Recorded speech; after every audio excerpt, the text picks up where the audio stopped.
जैसे तुम्हारे अंदर चाहना आती है ना, तुम्हारे स्वभाव पे बड़ा असर पड़ जाता है। ऐसी डलनेस आती है, बात नहीं करते हैं किसी से, और मन करता है बस चुपचाप बैठे रहें, कोई भी मेरे से बात न करे। देखो, एक इच्छा तुमको सारी जगत का कनेक्शन हटा देती है। तो इसीलिए सावधान हो जाओ, ये कभी तुम्हारे अंदर इंटर न कर पाए। ये माइंड में ऐसे इंटर करती है, छलांग मार के आके बैठ जाती है और पूरा का पूरा तुमको कैप्चर कर लेती है। माना तुमको ऐसा पकड़ लेगी, तुम्हारे से वही अपना कर्म कराएगी। चाह को अच्छी तरह से जानो, एक चाह और दूसरा अभिमान, दो ही बातें भगवान श्री कृष्ण ने गीता में बोली हैं और हमारे दादा भी बोल के गए हैं। ये दो बातें जब भी तुम्हारे अंदर आएंगी, तुम्हारे को एकदम गुमराह कर देंगी। तो इसलिए अच्छा है, अगर हम गुमराह होने से बचना चाहते हैं तो जब भी देखो थोड़ी सी भी चाहना तुम्हारे अंदर पैदा हो रही है, एकदम भगवान को प्रार्थना करो, भगवान चाह भले आ रही है पर तुम संभालना, क्योंकि तुम संभालोगे तो मैं संभल सकता हूँ, पर अगर तुम नहीं संभालोगे तो नहीं संभल पाऊंगा। तो इस तरह से हम हमेशा भगवान की शरण लेते हैं। शरण लेते हैं तो हम जग जाते हैं। तो जागृत अवस्था हमको चाहिए। तो जागृत अखियों खोले वे चंगी तरह, नींद छोटी करी, हाँ नींद ना करो, आंखें खोल के देखो। तो ये जागृत अवस्था हमारे में बहुत ज़रूरी है। और ये जो चाह है हमको गहरी निंद्रा में सुला देगी। इसको अच्छी तरह से अंदर में पहचानो, तुमको ही पता चलेगा कि अब ये चाह धीरे धीरे आ रही है। ये ऐसे आती है बिल्कुल बता के नहीं, और तुमको पूरा का पूरा खा जाएगी। अभिमान भी ऐसे ही है। तो पहचानो, ये जो शरीर हमको भगवान ने दिया है ना, इसमें जागृत अवस्था लाओ। हम किसी तरह भी चाहना के चंबे में फंसे नहीं, इच्छा में भी न फंसे, अभिमान न फंसे। हमारा ये पूरा जीवन ऐसा होना चाहिए, भगवान तुम्हारे हवाले, तुम जैसे मुझे चलाओ मैं वैसे चलूं। हवा चलती है तो चलती है, ऐसे ही हम भी चलें। तो तुम्हारे को कभी जीवन में दुख नहीं होगा, दुख आएगा नहीं तुम्हारे पास। तुम कितना भी अंदर में लोग देना भी चाहेंगे तुम्हें दुख, पर दे नहीं सकते। एकदम तुम्हारे को होशियारी आएगी। तो जो जो हमारे ज्ञान की मेन पॉइंट्स हैं उनको अंदर में रख लो। जैसे कभी दुख आया, बुखार हुआ, तो हम फौरन पहचानते क्या बात खाई, कहाँ गए थे, हवा लग गई, क्या हो गया, गला खराब है। तो ये सब बातें हम पकड़ लेते हैं। डॉक्टर भी वही पूछता है, फिर हमको ठीक करता है दवा देकर। तो ठीक उसी तरह से अपने को देखो, कोई भी इच्छा आती है, कोई भी ऐसा जीवन में बदलाव आता है, चेंज, स्वभाव बदल जाता है, तो हम एकदम से पकड़ते हैं क्या बात है, अभी अभी तो हम ठीक बैठे थे, अचानक ये बात क्यों आई। मन में घबराहट सी होने लगती है। कितने बच्चे हमको टेलीफोन करते हैं कि दीदी ऐसा नहीं हो रहा है, फिर मुझे घबराहट हो गई, अकेलापन लगता है, फिर मैं क्या करूं। मैं उनको सिर्फ कहती हूँ धीरज रखो, टाइम पास हो जाएगा, फिर आएगा अच्छा टाइम, और तुम अपनी हिम्मत ना हारो, चलते चलो। क्योंकि दादा ने कहा है चलना हमारी शान है और रुकना हमारा काम नहीं है, चलना हमारी शान। आगे नेक्स्ट स्टेप ले लो, फिर मदद करेगा भगवान, फिर करेगा। इसे हिम्मत दो बच्चों को, बड़ों को, ताकत अंदर में फूको। जैसे साइकिल में हवा फूकते हैं ना, वो हम हवा फूकते हैं, बाकी कुछ नहीं है। दादा का ज्ञान इतना ऊंचा है, एक घड़ी भी तुम रहेगा, एक पिंच भी उठाएगा ना, तुम्हारा जीवन बहुत अच्छा बीतेगा, आराम से बीतेगा। देखो मुझे 51 ईयर्स हो गए सत्संग में, जब से मैं दादा से मिली, 50 और 1 51। हाँ, और तब से कोई कुछ नहीं हुआ। मुझे कभी नहीं लगता है मैंने ज्ञान लिया, मैंने विकारों को बस किया, मैंने ऐसा किया, नहीं। सिर्फ मैंने गुरु का संग किया, और ये मिलेगा गुरु कृपा से। गुरु का संग करो, तुमको अपने आप ही आ जाएगा कैसे विचार हट बदले, कैसे हमारा माइंड कंट्रोल में आया, कैसे हमारे को दुनिया की चीज़ें प्रभावित नहीं करती, अट्रैक्शन नहीं पैदा करती। ये सब गुरु कृपा से होता है। तो गुरु कृपा अपने अंदर लाओ, उस कृपा से तुम उठ के खड़े हो जाओगे। कृपा कर गुरु सदा ही करता रहता है, देरी नहीं लगती। तो कहते हैं बरसती तो नित्य बारिश है भगवान की, पर ओट में खड़े हो जाते हैं जैसे मेरे को ज्ञान न लगे। ज्ञान तो तुम्हारा स्वरूप है, लगने की कोई बात ही नहीं, तुम्हारा स्वरूप ही ज्ञान का बना हुआ है। सिर्फ दादा का ध्यान करो, गुरु का ध्यान करो, देखो तुम्हारे अंदर ज्ञान की चाबी खुद ब खुद खुलेगी। दादा मास्टर की लाया है तुम्हारे लिए और उसी मास्टर की से तुम्हारा ये खुलेगा। तो इसको अंदर में ध्यान रख के चलते चलो। जिस शहर में भी जितना सत्संग अटेंड कर सकते हो करो, सवेरे का शाम का, आपस में मिलते हो, डायरियाँ पढ़ते हो, दादा की कैसेटें सुनते हो, ये सब करते हो तो आराम से चलते चलो, तुमको कभी कोई ऐसा दिन नहीं दिखाएगा। बाकी बीच में तकलीफ आती है तो भले सवाल जवाब करके पूछ सकते हैं, हमको उसमें कोई ऑब्जेक्शन नहीं है। हम आते ही आपके लिए हैं कि आपका जो सवाल है वो निश्चय ख़त्म हो जाए और आराम से आप अपनी लाइफ को पास कर सके। बहुत अच्छी बात है, आप पूछना चाहें तो पूछें। पखो हले चाहता है, गर्मी लगे वो अच्छी बात है। हाँ ठीक, हाँ पूछो। हाँ माइक जो से लगे।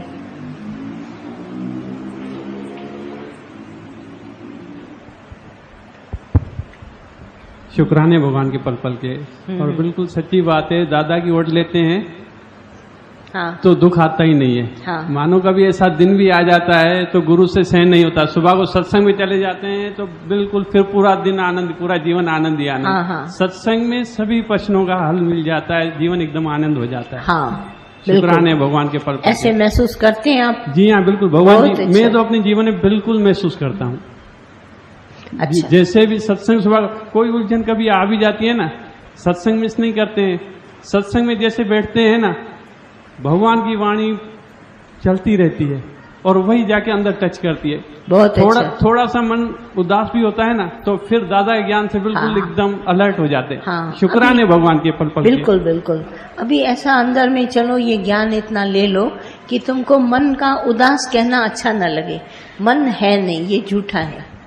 इसको तुम जब तक झूठा नहीं करेगा ना तो मन के बारे में बोलता रहेगा, आज मन बड़ा खुश है, आज मन बड़ा ऐसा है। मन झूठा है, मन एग्जिस्ट नहीं करता। एब्सोल्यूट एग्जिस्टेंस ऑफ गॉड है, परमात्मा है, चाहे जड़ चाहे चेतन में, पर ये मन नहीं करता।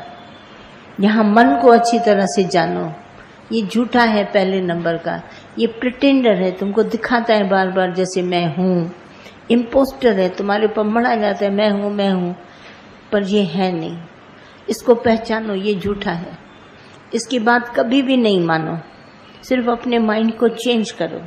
Change your thought, change your attitude, बस और कुछ करना ही नहीं है।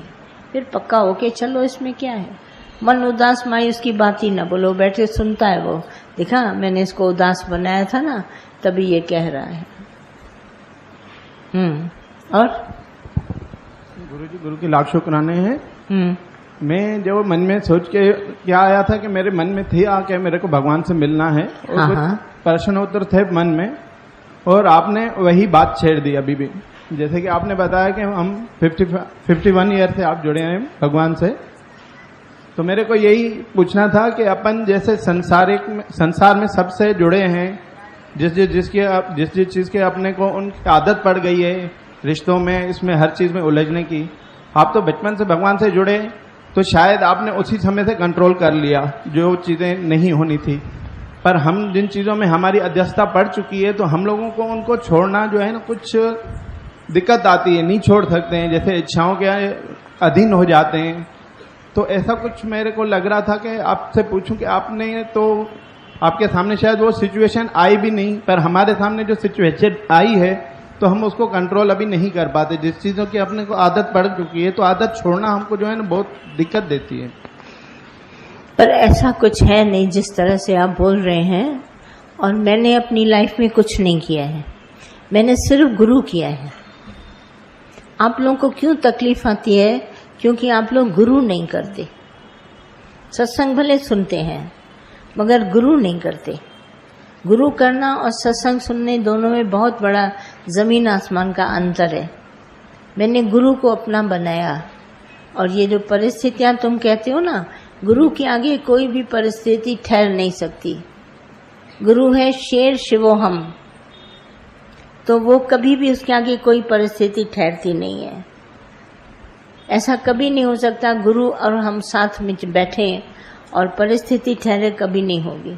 गुरु किया है तो कुछ नहीं होगा, गुरु नहीं किया है तो परिस्थितियां आएंगी जाएंगी। मैं सबको वहाँ लखनऊ में भी बोलती हूँ, पहले करो गुरु। गुरु अगर जीवन में आ गया तो अब सब कुछ गुरु करेगा, मुझे नहीं करना है, न मैं कुछ कर सकती हूँ। और गुरु ने हमको ये सारा संसार झूठ बताया, परिस्थितियाँ झूठी, मन झूठा, तन झूठा, सांस का आना जाना झूठा। हमने सब एक डायरी बना के इसमें लिख दिया ये झूठ है। और जो सच की डायरी बनाई, सच माना एक परमात्मा, वो व्यापक है सभी जगह। तभी मैंने आपको आते ही बोला, हमारे निराकार परमात्मा को प्यारे सत्संगियों की आवश्यकता है, वो झूठे सत्संगी नहीं चाहिए। जैसे आसमान को तारों की आवश्यकता है, ऐसे निराकार को प्यारों की आवश्यकता है। दादा हमारे निराकार स्वरूप में आए और निराकार रूप में आके हमको निराकार का ज्ञान दिया। अब हम कभी भी दादा से जुदा हो नहीं सकते। भजन भले आप गाते हो, जुदा हरगिज नहीं होंगे, पर ये बात बिल्कुल फैक्ट है, हम कभी भी दादा से जुदा नहीं हो सकते, क्योंकि गुरु किया है। गुरु किया होता ना तो ये परिस्थितियां ठहरती नहीं। मेरे आगे एक परिस्थिति नहीं आई, मैंने कोई कोशिश नहीं करी कि मैं ज्ञान की तरफ बढ़ूं। गुरु ने, दादा ने मुझे कहा जस्ट फॉलो मी, मेरे पीछे पीछे आओ। मैंने देखा दादा सच की तरफ जाते हैं तो मैंने भी उधर ही चलना शुरू किया। झूठ बोलना बिल्कुल जीवन से खत्म ही हो गया, झूठ का संग खत्म हो गया। शरीर का संग, संसार का संग, धन का संग, इच्छाओं का संग, अभिमान का संग बिल्कुल खत्म, और गुरु के पीछे लग गए तो अपने आप मंजिल मिली। कोई देर नहीं लगेगी, आपके साथ भी ऐसा ही होगा, पर सिर्फ गुरु करो। गुरु करने का अर्थ है गुरु की पैरवी करना, गुरु की बात को मानना। जैसे गुरु कहता है तू देह नहीं है, तो सच है ये कि हम देह नहीं है। गुरु कहता है घर संसार है, दिखाई देता है तुमको, पर ये सब घर वाले भगवान हैं। तो गुरु के कहने पर वो कैसे भी हैं आपके स्वभाव के, उनको पहले भगवान देखो। लड़की है, लड़का है, पति है, माँ है, बाप है, अगर तुमने भगवान की दृष्टि डाली वो तुमको कुछ नहीं कर पाएंगे, तुम जीतोगे। क्योंकि दादा ने हमको ये दृष्टि में सब कुछ सिखा दिया। इतनी बहादुरी इस दृष्टि में आई, चाहे बहू बेटा तुम कहते हैं, हम कहते हैं ये घर दादा ने दिया है, दादा का घर है। दादा के घर के एक एक बाल बच्चे को भगवान देखो, ये हमारे गुरु का कहना है। कहना है तो इसी पे रहना है। हम कभी भी अपने से जुदा किसी को कम और ज़्यादा नहीं मानते। वो भी हमारा अपना स्वरूप है, वो भी अपना नसीब खाता है, हम भी अपना नसीब खाते हैं। आज हम सब इस मुल्क में आए हैं, इकट्ठे ज्ञान की वजह से हुए हैं, पर एक एक जना अपना नसीब खाएगा। आप में से कोई किसी को नहीं खिलाएगा। ये अपनी प्रारब्ध लेके यहाँ आए हैं और अपनी प्रारब्ध खा के जाएंगे। आपसे एक पैसा नहीं लेंगे, ना आपको देंगे। हमारा सौदा बड़ा क्लीन है, हम न कभी किसी को कुछ देते हैं न लेते हैं। ज्ञान भी हम देते नहीं, लेने वाला अपना श्रद्धा भक्ति से ले जाता है, बाकी हम देने वाले नहीं हैं। दादा कहते थे अगर मैं देने वाला होता तो मैं पहले अपने घर वालों को देता। मैं नहीं दे सकता, मेरे हाथ में देना नहीं है, और लेना भी मेरे हाथ में नहीं है, न लेना न देना। और हम अपने मगन प्यार में रहते हैं, लेने वाला आता है अपनी श्रद्धा भक्ति से ले जाता है। ले सकते हैं पर हम दे नहीं सकते।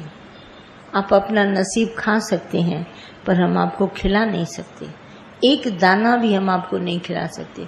कितना ही हम ढेर सारा तुमको प्यार दें, इंसिस्ट करें आपको खाओ, आप नहीं खा सकते, क्योंकि आप अपना किस मुकद्दर का खाएंगे।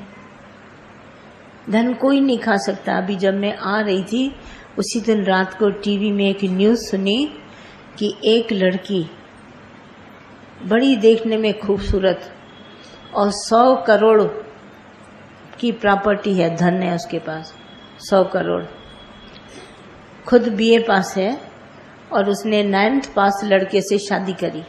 राजकुमार उस लड़के का नाम था। और उस औरत ने अपने आप को पंखे से हैंग करके मार डाला।